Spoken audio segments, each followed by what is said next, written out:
የትምህርት ቤታችን ማህበረሰብ፣ ወላጆች፣ ተማሪዎች የመጀመሪያ ትምህርት ዘመን በሰላም አጠናቀን የሁለተኛው መንፈቅ ዓመት ልንጀምር በዝግጅት ላይ እንገኛለን። እንደሚታወቀው የሁለተኛው መንፈቅ ዓመት ትምህርት የካቲት 2 እንደሚጀመር ይታወቃል። ለዚህም ቅድመ ዝግጅቶች በሁሉም ዘንድ ተደርጓል ማለት ነው። ስለዚህ የካቲት 2 ጠዋት በመደበኛ ትምህርት ሰዓታቸው 2 ሰዓት ከሩብ ላይ ተማሪዎች በሙሉ ተጠናቀው ግቢ ውስጥ ይገባሉ ማለት ነው። ለዚህ ደግሞ ወላጆችም ትልቅ ኃላፊነት አለባቸው። ልጆቻቸውን በተለያየ ምክንያት ትምህርት አልተከፈተም፣ ትምህርት ዘግይቶ ነው የሚጀመረው የሚባል ነገር ከወዲሁ አስባችሁበት ልጆቻችሁን በሙሉ የትምህርት ቁሳቁሳቸውን ይዘው በተሟላ ሁኔታ ዩኒፎርማቸውን ለብሰው ፀጉራቸውን አስተካክለው በተማሪ ቁመና ወደ ትምህርት ቤት እንዲመጡ እንድታደርጉልን አደራል ማለት ነው። የመጀመሪያው እንግዲህ ያለፈው የትምህርት ዘመን የትምህርት ወቅት የመጀመሪያ መንፈቅ ዓመት ማለት ነው። በተገቢው ትምህርታቸውን አጠናቀው የመጀመሪያ መንፈቅ ስነ ትምህርት ፈተና ወስደው ወደ ቤታቸው ለአንድ ሳምንት እረፍት መቆየታቸው ይታወቃል። ይሄ ከዚህ በተጨማሪ ግን ሌላ ሳምንት ወይም ቀናት በዚህ ጉዳይ የሚባክን ስለሌለ ቀጥታ የካቲት 2 2018 ዓ.ም ሰኞ ማለት ነው ሙሉ በሙሉ መደበኛ ትምህርት እንደሚጀመር ወላጆችም ተማሪዎችም ተገንዝባችሁ በሰዓታችሁ የተሟላ ደብተር እንዳልኩት ቅድም በተሟላ ሁኔታ ትምህርት ቤት እንድትገኙ ካደራ ጭምር ማሳሰብ እንፈልጋለን። በየትምህርት ክፍሉ አቴንዳንስ መያዝ የምንጀምረውም የዛለት ነው።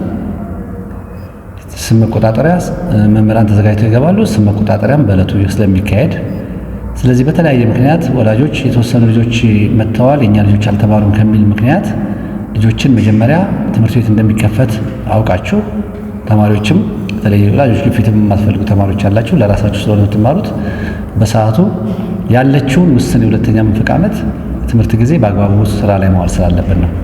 በተለያዩ ምክንያቶች የሚባክኑ ክፍለ ጊዜዎች መኖር ስለሌለባቸው ስለዚህ በጣም ደጋግሜ ያደራምለው ይሄ ክፍል የትምህርት ሰዓት እንዳይባክን ሁላችንም በተገቢው በትምህርት ገበታችን ላይ እንድንገኝ ነው። ሌላው በሁለተኛው መንፈቅ ዓመት የመጀመሪያ መንፈቅ ዓመት ተጀምረው የነበሩ የተማሪዎችን ውጤት ሊያሻሽሉ የሚችሉ በከተማ አስተዳደሩ ተይዘው የነበሩ ፕሮግራሞችን ሁሉ አጠናክረን የምንቀጥልበት ነው። አንደኛው የውጤት ማለቂያ ነው። የተማሪዎች የውጤት ማለቂያ ለ11ኛ እና 12ኛ ክፍል ተማሪዎች በኤ ቢ እና ሲ አማራጭ አፍተር ክላስ ቢፎር ክላስ እና ክላስተር በክላስተር ቅዳሜ ላይ የሚሰጠው ትምህርት ነው። እስካሁን ድረስ የ12ኛ ክፍል እና 11ኛ ክፍል ለአንድም ቀን አልዘጋነውም፣ አላቋረጥ ነው። ግን ወላጆች በተለያየ ምክንያት መጀመሪያ የተሰጣቸውና የጀመሩበትን ሁኔታ አጠናክረው ማስቀጠል ወዲህም በዛም መንጠባጠቦች ይታያሉ። ይሄ ግን ሁለተኛ መንፈቅ ዓመት ላይ የማይቀጥል መሆኑን እናውቃችሁ ለልጆቻችን ውጤት መሻሻል ሁላችንም ውጤት ማግኘት እንደምንጓጓ ሁሉ ለውጤታቸው መሻሻልም የጋራ ስራ ይፈልጋል። የተለየ ምክንያት በተማሪዎች እንኳን ሲቀር ትምህርት ቤቱን መጠየቅ ይቅርታ የተማሪዎች የወላጆች ኃላፊነት ነው። ስለዚህ ይሄንን የውጤት ማለቂያ ለማሳካት በተለይ 11ኛ እና 12ኛ ክፍል ላይ የተጀመረው ትምህርት ተጠናክሮ ስለሚቀጥል በዝግ ወቅት እንኳን የ9ኛ የ12ኛ እና 11ኛ ክፍል ትምህርት እንዳይቋረጥ እየሰራን ነው። ስለዚህ እሱ ላይ ጥንቃቄ አድርጋችሁ ልጆቻችሁ ወደ ትምህርት ገበታቸው እንዲመጡ ማድረግ ይጠበቃል። ይህንን ትምህርት ውጤት ማለቂያውን ከዳር መድረስ አለብን። በተለይ 12ኛ ክፍል ተፈታኝ ተማሪዎች ድሮ በለመድነው አይነት ሁኔታ የምንቀጥልበት ሁኔታ የለም። የትምህርት ገበታቸው ላይ በተገቢው ያልተገኙ ተማሪዎች ደጋግመን ነግረናል። አሁን ወላጆችም እንድታውቁት ነው የምንፈልገው። በተለመደ መልኩ ፎርም ከተሞላ በኋላ ትምህርት ቤት ላይ አንገኝም የሚል ነገር እንዳይኖር እንዳይንጠባጠቡ ሁሉም ተማሪዎች በተገቢ መገኘት አለባቸው። ይህንን የማያሟላ ተማሪ አሁንም ወላጆችን በግልጽ እንድታውቁት የብሔራዊ ፈተና ላይ ይቀመጡ ይቅርታ የብሔራዊ ፈተና ላይ ስለማይቀመጡ እነዚህ ልጆች የ12ኛ ክፍል ተፈታኝ እንደመሆናቸው መጠን አንድ ቀንም ከትምህርት ገበታቸው ላይ ቀርተው እንዲባክንባቸው ማድረግ የለብንም። ስለዚህ በየትኛውም ምክንያት እኛ ከገለጽነው ውጪ ትምህርት ቤት እንደማይዘጋት ወላጆች ያውቃችሁ ሁልጊዜ ልጆቻችሁ እንዲመጡ ማድረግ አለባችሁ። የ12ኛ ክፍል በተጨማሪ ምዝገባዎች ዕለት በዕለት ናቸው። አሁን በዚህ ሳምንት በዝጉ ምክንያት ልንሰራ የነበረውን ምዝገባ አቋርጠን ወደ የሚቀጥለው ሳምንት አዟዙረናል። ስለዚህ ቢያንስ በአጣዳፊ በተደራራቢ ሰኞና ማክሰኞ መጨረስ አለብን። ሰኞና ማክሰኞ መጨረስ ስላለብን ሰኞና ማክሰኞ በተቻለ አቅም እሱንም ጥረት ስለምናደርግ ማንም ተማሪ ያለመንጠባጠብ ትምህርት ቤት ግቢ ላይ በሰዓታቸው መገኘት አለባቸው። መምህራንም በቂ ዝግጅት አድርገው የሁለተኛ መንፈቅ ዓመት ትምህርት ሰኞ ነው ይጀምራል። ምንም አይነት ወረቀት የሚመለስ የለም። የዛለታ ሰኞ ዕለታና ያለፈው ሰኞ እና ማክሰኞ ወረቀት እንዲሰጥ አድርገናል። የማርክ ማስተካከያና ከመምህራን ጋር የምትወያዩበት እንኳን ጊዜ ካለ ከዛ በኋላ በትምህርት ሰዓት ላይ እየተማራችሁ ጎን ለጎን እሱን በወዲያኛው ሳምንት ማድረግ እንችላለን። ያሁኑ ከሁለት ጀምሮ ያለው ግን ቀጥታ መማር ማስተማር የሚጀምርበት ስለሆነ የዛለት ያለምንም መንጠባጠብ ተማሪዎች በተደጋጋሚ እንደገለጽኩት እንድትገኙ ነው።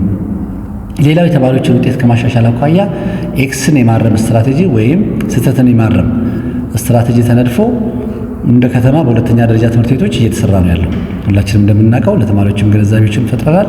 ወላጆችም እንድታውቁ የምፈልገው ተማሪዎች ኤክስ ተብለው ኤክስ ነው መቅረት ሳይሆን ስህተታቸውን እንዲያርሙና በየጊዜው ራሳቸውን እያሻሻሉ እንዲሄዱ የተዘጋጀ ስትራቴጂ አለ። ይህን ለመተግበር ደግሞ መምህራን ዝግጅት አድርገው የአሁኑንም ፈተና እርማት አይታችሁት ከሆነ ኤክስ ሳይሆን የተቀመጠው ኢ ነው። ኢንጌጅድ ነው መጥቶ ያንን እጩ ሆኗል ለማስተካከል ክፍት ቦታ አለው፣ እድሉ አለው መጥቶ ስህተትን የማረም አርመው ተማሪዎች በራሳቸው መንገድ ራሳቸውን በየዕለቱ እያሻሻሉ አቅማቸውን እያጎለበቱ መሄድ አለባቸው እንጂ አንድን ነገር አላወቅኩትም ብሎ ተስፋ መቁረጦች እንዳይኖሩ የተዘጋጀ ሰፊ ስትራቴጂ ነውና ይሄንን ከተመለሱም በኋላ ስህተታቸውን ከመምህራኖቻቸው ጋር የተነጋገሩ ማረም አለባቸው። የእያንዳንዱ ተማሪ መጽሐፍ ገጽ ተከፋፍሎለታል የቤት ስራ። ያንን ኖት አዘጋጅቶ የተሰጠችውን የደረሰችውን ገጽ አዘጋጅቶ የመምጣት ሁሉም ከ9ኛ እስከ 12ኛ ክፍል በጥንካሬ በጥብቅ የሚሰሩ ስራዎች ናቸው ማለት ነው። ጠዋት ላይ የመጨረሻ ከ2 ሰዓት ከሩብ በኋላ የሚመጡ ተማሪዎች ያረፈዱት ደቂቃ ይመዘገባል። እንደ ድሮ መታወቂያ መብሳት ወይም እዛ ጋር አስቀምጦ አንድ ፔሪድ አቆይቶ ማስገባት ሳይሆን በሙሉ የመጡበት ሰዓት ነው የሚመዘገበው። መዝጋቢዎች በር ላይ ሰኞ ይጠብቋቸዋል።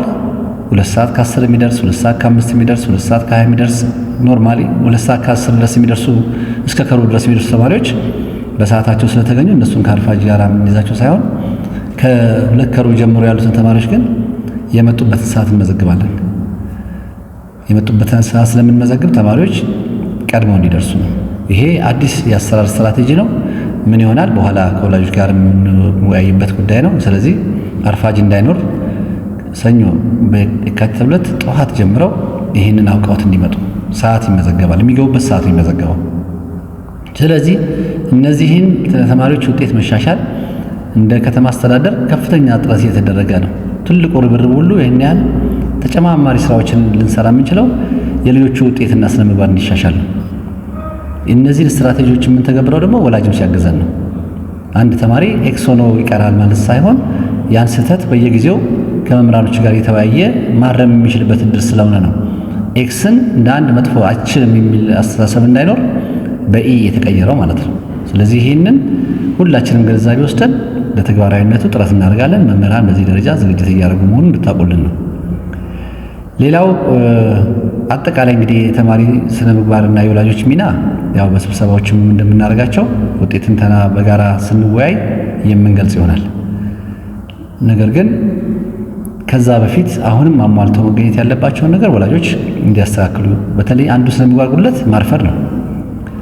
በተደጋጋሚ እንደምለው አብዛኞቹ ተማሪዎቻችን ስነ ምግባራቸው ጥሩ ነው። የዛን ያህል ወጣ ያለ የሚያስቸግሩ አይደሉም። ጥቂት ተማሪዎች ግን እዚሁ አካባቢ ይኖራለን ወይም ደግሞ ልጆች ሲወጡ ሲገቡ መተንኮስ፣ ለመማታት መሞከር፣ ሰፈሬ ነው ወይም ደግሞ አካባቢ ነው በሚል ከርቀት ቦታ የሚመጡ ተማሪዎችን የማስጨነቅ ነገር፣ እኛ ሳናውቀው ክፍል ውስጥ የሚያስጨንቁ ነገሮች ካሉ ወዲያውኑ በተደጋጋሚ እንደነገር ነው አሳውቁን።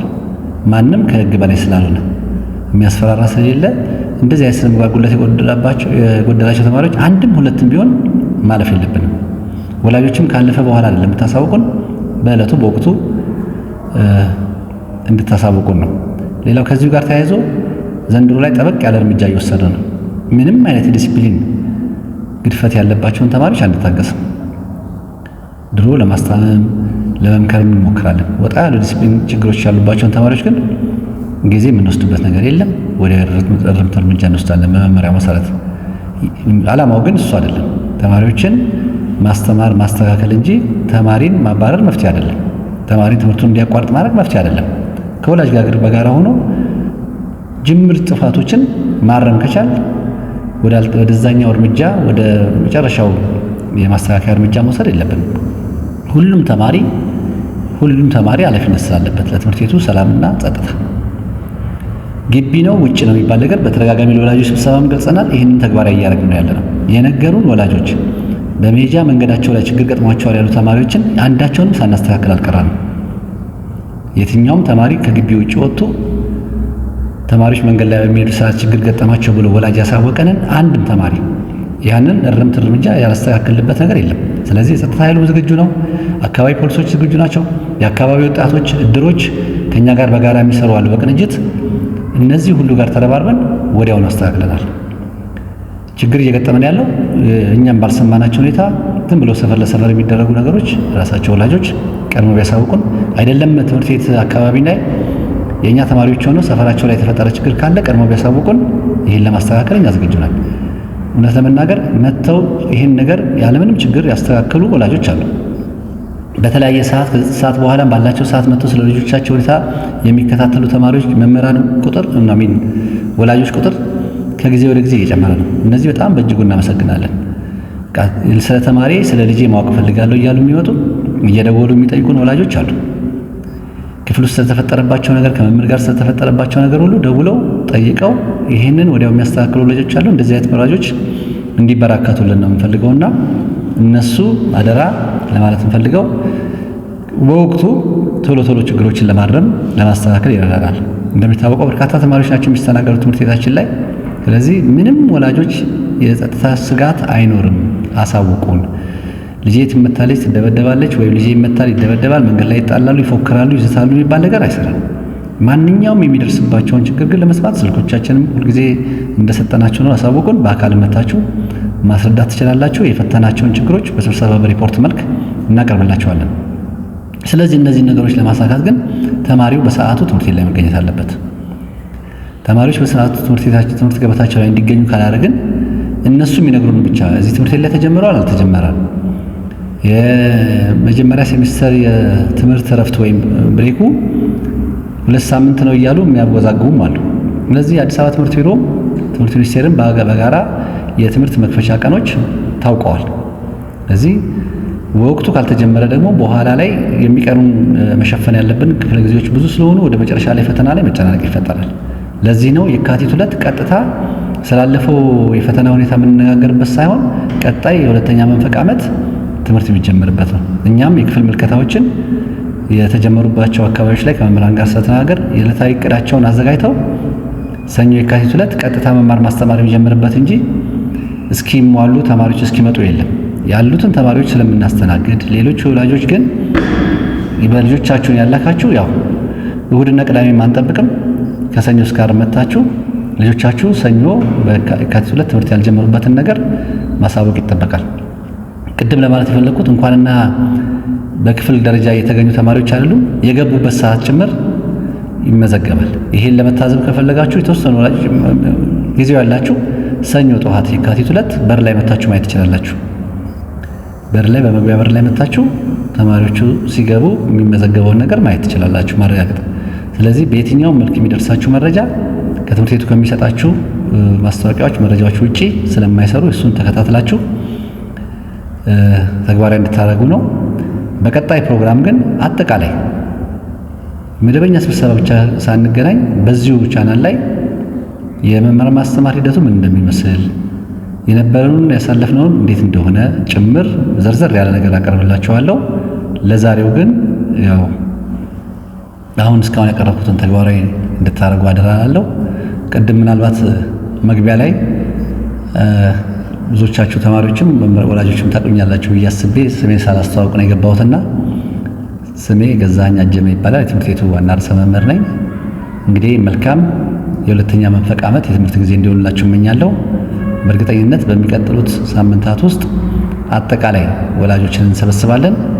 በየጊዜው ደግሞ መረጃዎችን ወላጆችን እንድታገኙ በዚህ ቻናል ላይ በጽሁፍ ከምናስተላልፈው ውጪ እንደዚህ በአካል እየቀረብን እናስተላልፋለን። ትምህርታዊ የሆኑ ነገሮችንም በዚሁ እንዲተላለፍላችሁ እናደርጋለን። በተለይ እንግሊዘኛ፣ ሂሳብ የሚመሳሰሉ ትምህርቶች በዚህ በእንግሊዘኛና ሂሳብ እንግዲህ አንዱ ከኤክስ ቱ የውጤት ማላቂያ ስትራቴጂ በተጨማሪ የእንግሊዝኛና ሂሳብ ትምህርት ማላቂያ ላይ ትኩረት ሰጥቶ ስለሚሰራ የአንድ ስትራቴጂ አተገባበሩን እንግሊዝኛም ሂሳብም በሙያው በዚህ ዘርፍ ብቃት ባላቸው መምህራን በዚህ ቻናል ላይ እንዲተላለፍላችሁ እናደርጋለን። ተማሪዎች እዛ ላይ እንድትከታተሉም አደራ ነው። ያው መማሪያ መድረክ ስለሆነ እነዚህ የመረጥናቸውን ትምህርቶች አንዱ የእንግሊዝኛና የሂሳብ ስትራቴጂ ለማላቅ የምንጠቀምበት መንገድ በመሆኑ በፕሮግራም አስፈላጊ የሆኑ መሰረታዊ የሆኑ ምናልባትም ብዙ ገንዘብ ከፍላችሁ በተለያዩ ቋንቋ ትምህርት ቤቶች የምትማሩትን ትምህርት በዚሁ ቻናል ላይ እንዲተላለፍላችሁ እናደርጋለን። ይሄን እየተከታተሉ ሌሎች ክፍያዎችን ሳትጨምሩ ለፈተናችሁ የሚያግዛችሁን እናንተም እውቀታችሁን ለማሻሻል የሚረዳችሁ ቻናሎች ናቸው። በተጨማሪ ትምህርት ቢሮ በትምህርት ቤት ቴሌቪዥን የሚያስተላልፋቸው የተለያዩ ፕሮግራሞች አሉ። ታችኛው ክፍል ላይኛው ክፍል ብላችሁ ሳትዘናጉ እሱንም በቻናሉ ላይ በቴሌቪዥን ፕሮግራሙ ላይ የተከታተላችሁ የእንግሊዝኛና ሂሳብ ትምህርትን ለሁሉም መሰረት በመሆኑ እሱን የማላቂያውንም እንድትከታተሉ ካደራ ጭምር እያሳሰብ በቀጣይ እንደምንገናኝ ተስፋ አደርጋለሁ። አመሰግናለሁ።